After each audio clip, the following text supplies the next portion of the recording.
যে শ্লোকটি আস্বাদন করলাম, এই শ্লোকটি যিনি রচয়িতা তিনি ছিলেন রূপ গোস্বামী পাদ। স্বরগোস্বামীর এক গোস্বামী রূপ গোস্বামী পাদ, যিনি ওই মালদা জেলার মানুষ ছিলেন। তা এই রূপ গোস্বামী পাদ আজকে আমার রাধাকৃষ্ণকে নিয়ে একটা লীলাতত্ত্ব, একটা নাটকের গ্রন্থ লিখতে বসেছে। এইবার সারা গ্রন্থটাতে তিনি রাধাকৃষ্ণর নাটক লিখলেন। এটা কিন্তু কোনো শাস্ত্র নয়, এটা নাটক।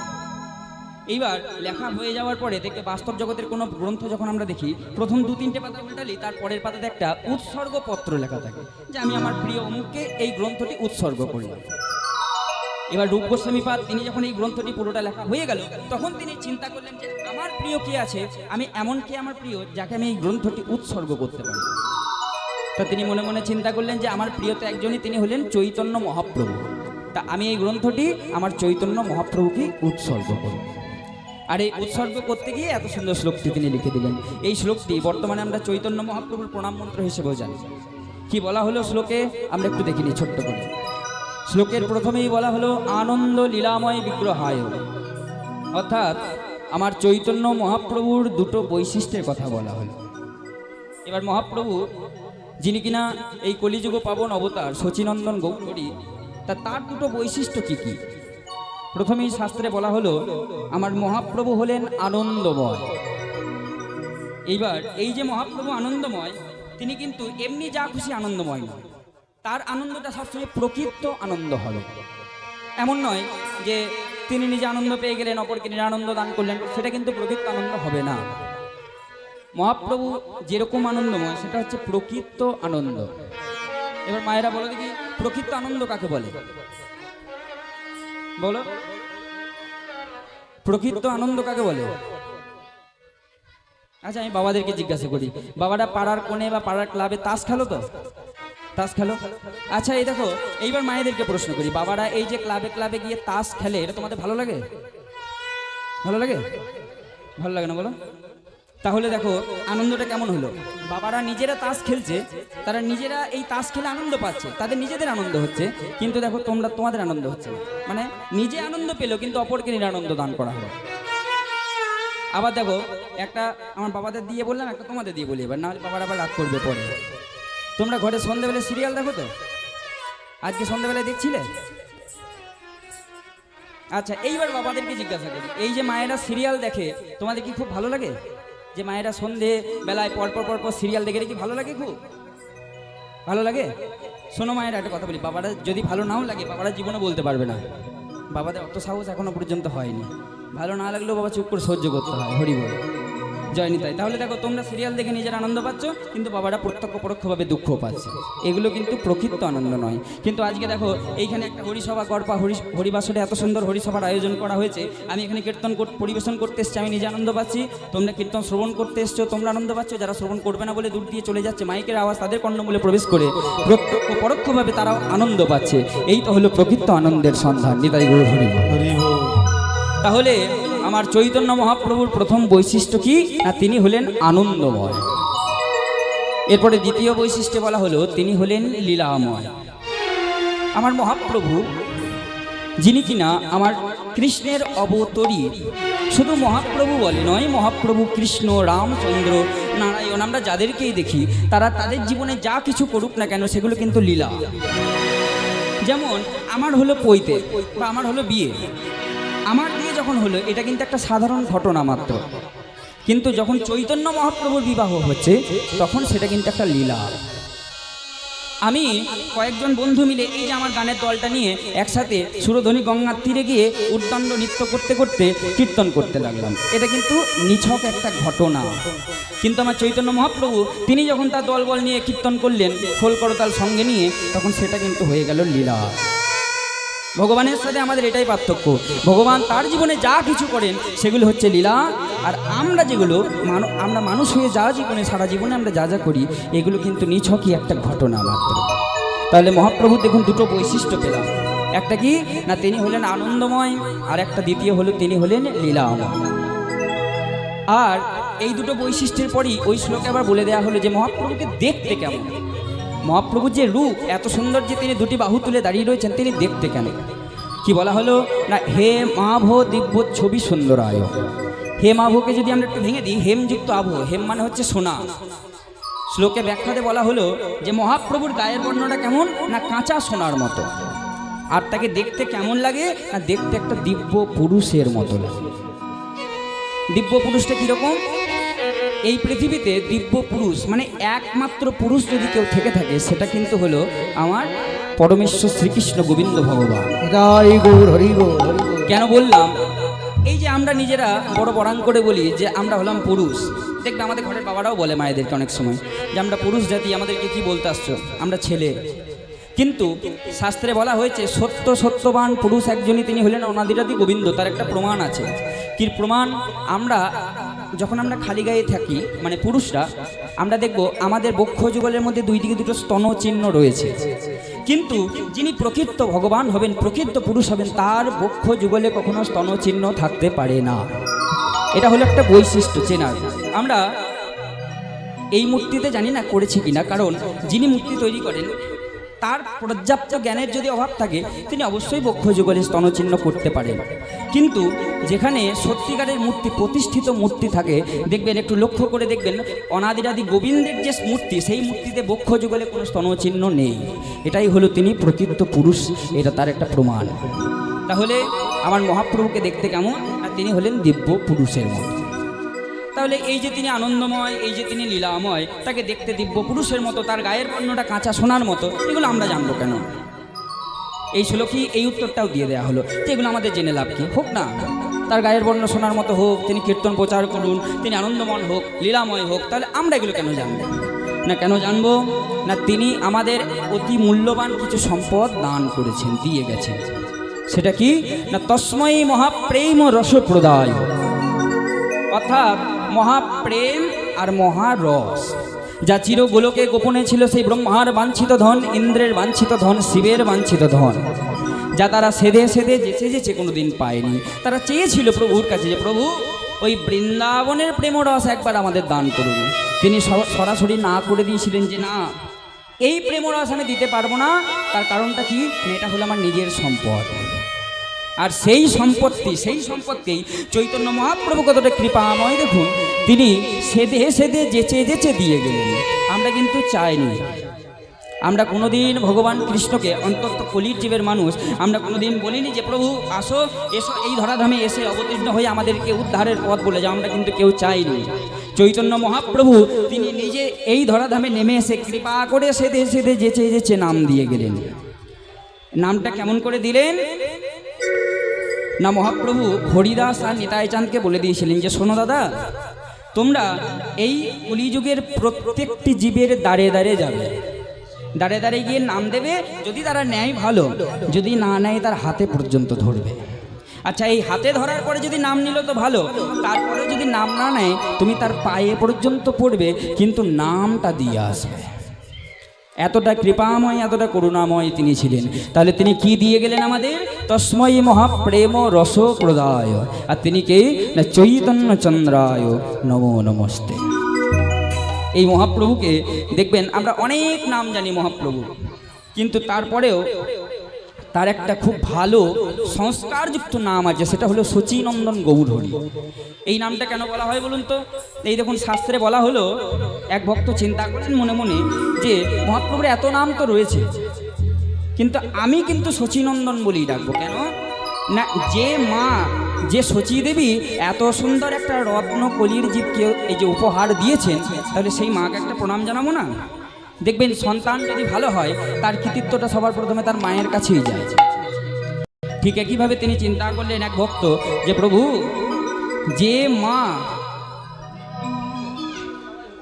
যে মা আমাদেরকে এই কলির জীবকে এত সুন্দর একটা রত্ন উপহার দিয়েছেন, সেই মাকে একটা প্রণাম জানাবো, আবার আমার প্রভুকেও একটা প্রণাম জানাবো। তাই তার আরেক নাম হলো শচীনন্দন গৌরহরি। আর এই গৌরহরি আজকে পূর্বলীলার ভাবে বিভাবিত। শ্রীবাস অঙ্গন মাঝে হঠাৎ করে কীর্তন করতে করতে তিনি পূর্বলীলার ভাবে বিভাবিত। কি বলা হলো? জয় রে গোড়া নদিয়া নগরে, শিবাসের গৃহে প্রভু আমার নাচে প্রেম ভরে। এই যে মহাপ্রভুর নাম কীর্তন করছেন, রসকীর্তন করছেন, সঙ্গে কারা কারা রয়েছে? ওই শ্রী অদ্বৈত শ্রীবাসাদি ভক্তগণ মেলে, শ্রী অদ্বৈত শ্রীবাসাদি ভক্তগণ মেলে, শ্রী অদ্বৈত শ্রীবাসাদি ভক্তগণ মেলে, শ্রী অদ্বৈত শ্রীবাসাদি ভক্তগণ মেলে, প্রভুর সনে নাচে সবে দুটি বাহু তুলি, প্রভুর সনে নাচে প্রভু দুটি বাহু তুলি, প্রভুর সনে নাচে সবে দুটি বাহু তুলি, আজি প্রভুর সঙ্গে নাচে আজি দুটি বাহু তুলে, সকল ভক্তগণ নাচিছে, ভক্তগণ নাচিছে, ভক্তগণ নাচিছে, আমার ভক্তগণ নাচিছে, আর মুখে হরি হরি বলে ভক্তগণ নাচিছে, মুখে হরি হরি বলে ভক্তগণ নাচিছে। আচ্ছা, এই দেখো মহাপ্রভু তো নৃত্য করছিল, প্রথমেই আমরা দেখেছি।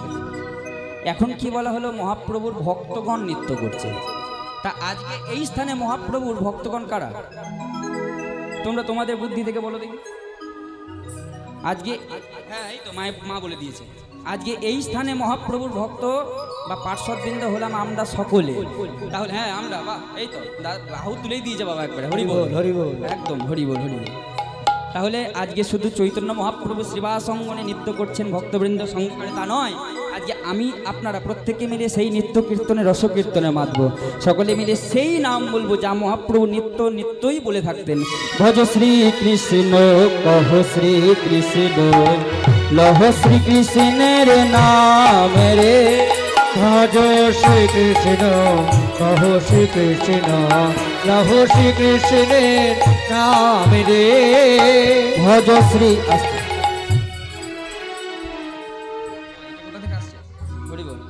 আচ্ছা, আমরা প্রত্যেক দিন গান করছি, মানে এত গান করছি যে আমাদের নিজেদের বিরক্ত লেগে গেল গান করে করে, একদম প্রতিদিন গান। এ দেখো আজকে এখান থেকে যাবো, কালকে আবার দুপুরবেলায় সূর্য পূজা গান আছে, একটু নিস্তার নাই এই 3-4 মাস। আমরা তো প্রতিদিন সবসময় গান করিয়ে আছি, এখন তোমরা গাইবে, যদি ভালো গাইতে পারো হরি বল, তাহলে কাল থেকে গানে নিয়ে যাবো। এই ছেলেগুলোকে বাদ দিয়ে দেবো, আমরা থাকবো না। হ্যাঁ এটা থাকবে না, তার কারণটা বলে দিই। এ দেখো গাড়ি রয়েছে 8 টাকা গাড়ি, এইগুলোকে কি করবো জানো, এইগুলোকে গাড়ির ছাদে তুলে দেবো, এটা অনেক সিটে বসেছে আরাম পেয়েছে। আর তোমরা যারা যারা ভালো গাইতে পারবে তাদেরকে গাড়ির ভেতরে ভরে দেবো, ঠিক আছে? চলবে? যাবে তো গান করতে? এমনি এমনি তো নিয়ে যাবো না মা, আগে ভালো করে গিয়ে দেখাতে হবে, তবে তো হরি বল। সকলে মিলে বল, বাজাবো না? খুব বাজাচ্ছ বাবা, এত বাজাচ্ছ তোমরা। আচ্ছা চলছে না গো, চলো সকলে মিলে গাও দেখি। ভজ শ্রী কৃষ্ণ। ওই কি লজ্জা, কি লজ্জা, ও এইরকম অবস্থা, মশা মারার মতো, হ্যাঁ মশা মারার মতো কেস। না মশা লোকে এখন জোরে মারে, কই গো এত ভক্ত বাবা রয়েছে, এত সবের। আরে আমি বাইরের কোটা ছেড়ে দিলাম, যে কোটা বসে আছে, তোমরা এইখানে যে কোটা রয়েছে ঘরে ঝগড়া করো না, ঝগড়া করো তো সেই গলাটা অন্তত বার করো। এই দেখো তোমরা জোরে গাইবে আস্তে গাইবে আমার কোনো যায় আসে না, গাইবে আমি গান করে বাড়ি চলে যাবো। কিন্তু আস্তের জায়গায় যদি একটু জোরে গান করো, স্বয়ং রাধারানী যিনি রয়েছেন আকাশে সদা সর্বদা, তিনি একবার চেয়ে দেখবেন যে নিচেতে হচ্ছে কি গড়পা হরিসভায় এত নাম কীর্তন রসকীর্তনে মাতলো কেন ভক্তরা, তিনিও চেয়ে দেখবেন, তিনি বড় আনন্দ পাবেন। সকলে মিলে গলা জোর করে গাইবে। কিন্তু তোমাদের আরেকটা সুযোগ দিচ্ছি, জোরে গায়ে যদি ভালো গাইতে পারো তবে আমি ফেসবুকে লাইভ করবো, আমি সরাসরি বলি এটা। আর যদি ভালো গাইতে না পারো আমি লাইভ করবো। আমি আগে একবার ছেড়েছিলাম পোস্ট, কিন্তু গড়পা হরিসভায় আমি আসছি আগামী পরশু কি এরকম একটা। এইবার যদি ভালো গাইতে পারো তবে আমার ফেসবুকের বন্ধুগণ যারা আছে তারা দেখতে পাবে, আর না হলে দেখাবো না। কিন্তু সকলে মিলে গাও দেখি। ভজ শ্রী কৃষ্ণ।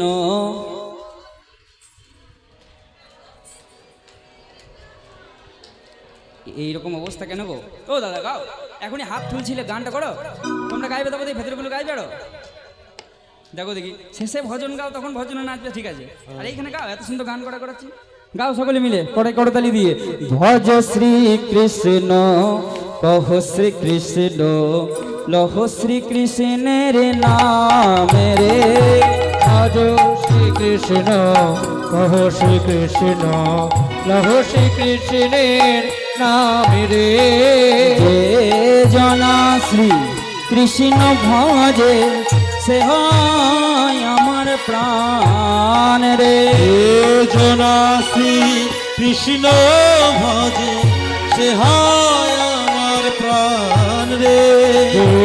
জন শ্রী কৃষ্ণ ভজে সে হয় আমার প্রাণ রে। ভজ শ্রী কৃষ্ণ কহ শ্রী কৃষ্ণ লহ শ্রী কৃষ্ণের নাম রে। ভজ শ্রী কৃষ্ণ কহ শ্রী কৃষ্ণ লহ শ্রী কৃষ্ণ নাম রে।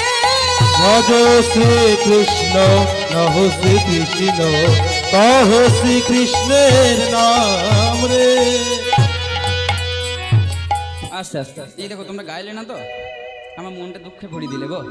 বেশ গাইলে না, তোমাদেরকে একটু নৃত্য করিয়ে দিয়ে যায়। নাচবে, হাতগুলো বাহুগুলো তুলে নৃত্য করতে পারবে তো? হ্যাঁ বেশ, এইটা দেখি কতটা পারো। চলো। সকল ভক্তগণ নাচেছে, ভক্তগণ নাচেছে, সকল ভক্তগণ নাচেছে, ভক্তগণ নাচেছে, তারা হেমদণ্ড বাহু তুলে ভক্তগণ নাচেছে, হেমদণ্ড বাহু তুলে ভক্তগণ নাচিছে। এই দেখো নৃত্যটা আমি দেখিয়ে দিই। বাহু তোলো সকলে মিলে, নৃত্যে যারা অংশগ্রহণ বাহু তোলো। হ্যাঁ এইখানে রয়েছে তো। এবার একবার বাঁ দিকে দাও, একবার ডান দিকে, আবার একবার বাঁ দিকে দাও, আবার একবার ডান দিকে, আবার বাঁ দিকে, একসাথে কিন্তু আবার ডান দিকে। আজি ভক্তগণ নাচেছে, ভক্তগণ নাচিছে, আজ হেমদণ্ড বাহু তুলে ভক্তগণ নাচেছে, আজি হেমদণ্ডে বাহু তুলে ভক্তগণ নাচিছে, হেমদণ্ড বাহু তুলে ভক্তগণ নাচিছে। আজি হেমদণ্ড বাহু তুলে ভক্তগণ নাচিছে। মুখে হরি হরি বলে ভক্তগণ নাচেছে, মুখে হরি হরি বলে ভক্তগণ নাচিছে। তারা হরি হরি হরি বলে ভক্তগণ নাচেছে। তারা হরি হরি হরি বলে ভক্তগণ নাচিছে। বাহ, এইবার তোমরা পাস করে গেছো। ঠিক আছে ঠিক আছে ঠিক আছে, আমি লাইভ করবো বলেছি, অবশ্যই করবো কানের মাঝে। এইভাবে আমার মহাপ্রভু কি করলেন, ভক্তগণ সঙ্গে নিত্য কীর্তন করতে করতে হঠাৎ করে নাচিতে প্রভু সঙ্গীত হইল, গীত হইল প্রিয়া প্রিয়া প্রিয়া বলি প্রিয়া বলে প্রভু আমার ডাকিতে লাগিল, লাগিল। মহাপ্রভুর ভাবধারাটা কেমন না, তিনি নিত্য কীর্তন করতে করতে হঠাৎ করে সকল ভক্তগণকে থামিয়ে দিয়ে নিত্য কীর্তন বন্ধ করে প্রিয়া প্রিয়া প্রিয়া এইভাবে প্রিয়া প্রিয়া রব করতে লেগে। এই প্রিয়া প্রিয়া ধ্বনি শুনে পাশ থেকে এত ভক্ত ছিল, কারোর কিছু হলো না। গদাধর পাশে এসে বলল, প্রভু কি হয়েছে? রোজ রোজ নিত্যবধি নিয়ে তোমার অনেক ভাবের উদয় হয়, অনেক ভাব আমরা দেখতে পাই, কিন্তু আজকে এমন কোন ভাবের উদয় যে তুমি হঠাৎ করে প্রিয়া প্রিয়া বলছো, কেন, কি হয়েছে? তা মহাপ্রভু বলে উঠলেন, গদাধর দেখো, আমি এই শ্রীবাস অঙ্গন মাঝে তোমাদেরকে সঙ্গে করে রস কীর্তন করছি, নিত্য কীর্তন করছি, কিন্তু তোমরা সকলেই তো জানো ঘরে আমার একজন স্ত্রী আছে, বউ আছে। সেটাকে না বিষ্ণুপ্রিয়া। এই বিষ্ণুপ্রিয়াকে আমি বিবাহ করার পরে মাকে কথা দিয়েছিলাম যে বিয়ে করার পরে নববধূ বিষ্ণুপ্রিয়াকে তোমার করে তুলে দিয়ে আমি ওই শ্রীবাস অঙ্গনের মাঝে এসে নিত্য কীর্তন করবো, নিশি জাগরণী কীর্তন করব। তা দেখো আমি নিত্য কীর্তন করছি ঠিকই, কিন্তু ঘরে কিন্তু সে কাঁদছে, ঘরেই কিন্তু বিষ্ণুপ্রিয়া সদা সর্বদা আমার অনুরাগে অনুরাগী। তা আজকে আমার সেই লীলার কথাই মনে পড়েছে। কোন লীলা না, যেদিন আমার মায়ের কথা মতো মায়ের আশীর্বাদ পেয়ে আমি আমার প্রাণ প্রিয় বিষ্ণুপ্রিয়ার সাথে মিলিত হয়েছিলাম। আমার বিষ্ণুপ্রিয়ার কথা আজ বড় মনে পড়ছে। কথা ধর পাশ থেকে পদকর্তা বলে উঠলে বলে, মনে পড়বে না কেন? মনে তো পড়তেই হবে, কারণ এই দেখুন মহাপ্রভু যখন লক্ষ্মীপ্রিয়াকে প্রথম বিবাহ করে, এটা ছিল মহাপ্রভুর প্রেম বিবাহ। মহাপ্রভু প্রেম করে বিয়ে করেছিলেন, তার নিজের পছন্দের ছিল। কিন্তু বিষ্ণুপ্রিয়াকে কিন্তু মায়ের কথা মতো বিয়ে করে, মানে মা বলেছিল যে আমার সংসারে এত দুঃখ এত কষ্ট, তুই একটা বিয়ে কর, বৌমা আমার কাছে থাকবে, আমার একটু সুখ হবে, তুই তো সারাদিন ঘুরে ঘুরে বেড়াস। তা যার জন্য বিয়েটা করেছিল। এবার যে অনুরাগটা লক্ষ্মীপ্রিয়ার প্রতি ছিল সেটা কিন্তু বিষ্ণুপ্রিয়ার প্রতি প্রথম জন্মায়নি, কিন্তু পরে পরে যখন বাবা যতই হোক বিয়েটা করেছিল, যার জন্য আস্তে আস্তে তার স্ত্রীর প্রতি একটা গভীর অনুরাগ জন্ম হয়। আচ্ছা মায়েদেরকে একটা প্রশ্ন করি, এখানে তো বেশিরভাগই তোমাদের বিয়ে হয়ে গেছে, আমাকে একটা কথা বলো তো, পূর্ব রাগ আগে হয় না অনুরাগ আগে হয়? বলো, এই কঠিন প্রশ্ন হয়ে গেল। বলো বলো, পূর্ব রাগ আগে না অনুরাগ আগে? আচ্ছা পূর্ব রাগ বিষয়টা জানো, এইটা বলো আগে। অনুরাগটা তো জানো, যে অনুরাগ মানে মনের একটা টান, ঠিক আছে, তার জন্য ভালো লাগবে, ঠিক আছে, সব ঠিক আছে। পূর্বরাগ মানেটা জানো কি? আচ্ছা পূর্বরাগ মানে জানো না। এই পূর্বরাগ একটা কীর্তনেরই একটা অংশ, দেখবে আমরা লীলা পাই, শ্রীকৃষ্ণের পূর্বরাগ, শ্রীরাধার পূর্বরাগ। আচ্ছা পূর্বরাগ মানে আমি একটা বলে দিই, ধরো একটা নায়ক আর একটা নায়িকা, একটা ছেলে একটা মেয়ে, তাদের কি হলো, তারা দেখা গেল এই কীর্তন আসরে এসেছে, এ পাড়ার নায়ক ও পাড়ার একটা নায়িকা, মানে একটা ছেলে আর একটা মেয়ে, তারা একে অপরকে কীর্তন চলাকালীন দর্শন করলো, একে অপরকে দেখলো, এই দেখে তাদের মনে যে একটা ভালো লাগা জন্মালো, যে আহা কি সুন্দর দেখতে, তাকে যদি আমি আমার নিজের করে পেতাম তাহলে না জানি কত না ভালো হতো। এই যে মনের বাসনা, মনের চাওয়া, এইটা হচ্ছে পূর্বরাগ। এটা রাধারানীরও হয়েছিল, শ্রীকৃষ্ণেরও হয়েছিল। রাধারানী গোবিন্দ বদন দর্শন করে এসেছিল, তখন হয়েছিল, ঘরে ফেরার পরে ললিতাকে ডেকে বলেছিল, ললিতা অপূর্ব রূপের এক মানুষ দেখে ঘরে ফিরেছি। আবার কৃষ্ণও বলেছিল, আমি এমন রূপের রূপবতী একজনকে দেখে এসেছি, তাকে দেখার পরে আমার আর কিছু ভালো লাগে না, যেভাবে হোক তার সাথে আমার মিলন করিয়ে দে। এই পর্যন্ত হচ্ছে পূর্বরাগ। এই পূর্বরাগের আবার অনেকগুলি দশা আছে, তা এই দশাগুলোর শেষ দশা হচ্ছে মৃত্যু। মানে দেখা গেল ওই নায়ক নায়িকা একে অপরকে তো চাইলো, তাদের মনে টান বাড়লো, তারপরে যদি নায়ক নায়িকার মিলন না হলো, মানে একজন অপরজনকে না পেলো, তাহলে কিন্তু শেষ দশা হচ্ছে মৃত্যু। আর যদি পেয়ে যায় তাহলে তো স্বয়ং সম্পূর্ণ, তাহলে আর কোনো মানে ওই অনুরাগ থাকলোই না, আর কোনো জ্বালা যন্ত্রণা থাকলোই না। তাহলে দেখো, তাহলে এইবার বলো কি হলো, আগে পূর্বরাগ না আগে অনুরাগ? বলো, আগে পূর্বরাগ। কি শুনছো তোমরা? মন দিয়ে শোনো, এত সুন্দর সুন্দর কথা বলছি, হরি বল, জয়নি তাই। আগে পূর্বরাগ, তারপরে হলো অনুরাগ। তাহলে আজকে আমরা দর্শন করব, এই দেখুন মহাপ্রভুর এখন যেটা হচ্ছে সেটা হচ্ছে অনুরাগ। আর পাশ থেকে পদকর্তা এসে বলল অনুরাগটা হবে না কেন?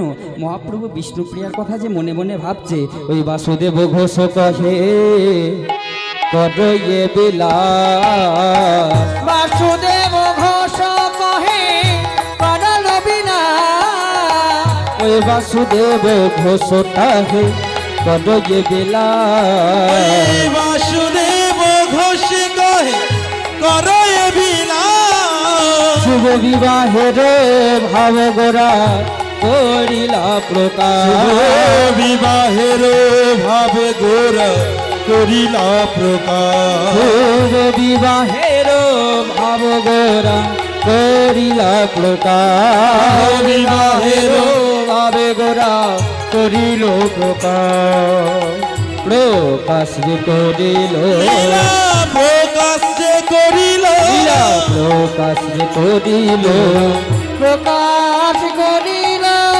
বিবাহের ভাব লীলা প্রকাশ যে করিল, ওই বিবাহের ভাব লীলা প্রকাশ যে করিল, আজি বিবাহের ভাব গোরা প্রকাশ যে করিল, বিবাহের ভাবে গোরা প্রকাশ করিল, আজি বিবাহের ভাব গোরা করিলা করিলা প্রকাশ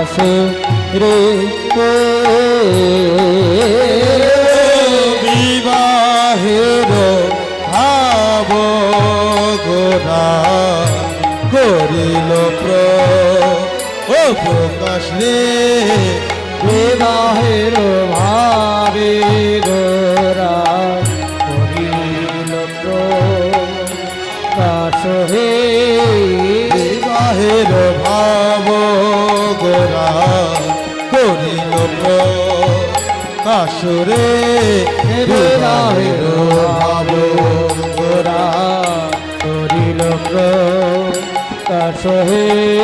বিবাহের ভাব গোরা করিল প্রকাশ রে, বিবাহের ভাবে গোরা করিল প্রকাশ হে,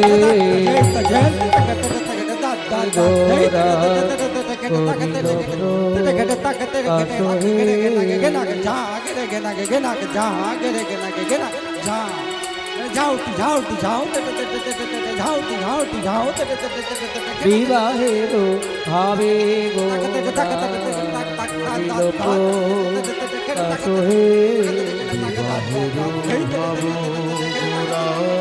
করিল প্রকাশরে বিবাহের ভাবে করিল ও বিবাহের ভাব গোরা করিল প্রকাশরে বিবাহের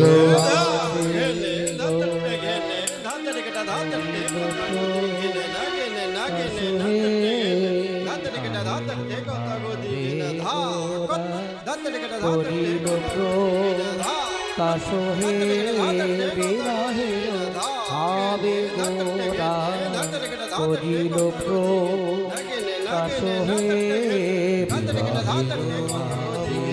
গোরা করিল প্রকাশরে বিবাহের ভাবে ও বিবাহের ভাব গোরা করিল প্রকাশরে বিবাহের ভাবে গোরা করিল প্রকাশহে বিবাহের ভাবে গোরা করিল প্রকাশহে বিবাহের ভাব গোরা করিল প্রকাশরে বিবাহের ভাবে গোরা করিল প্রকাশহে বিবাহের ভাবে গোরা গোরা করিল প্রকাশরে বিবাহের ভাবে গোরা করিল প্রকাশহে বিবাহের ভাব গোরা করিল প্রকাশরে বিবাহের ভাবে গোরা করিল প্রকাশহে বিবাহের ভাবে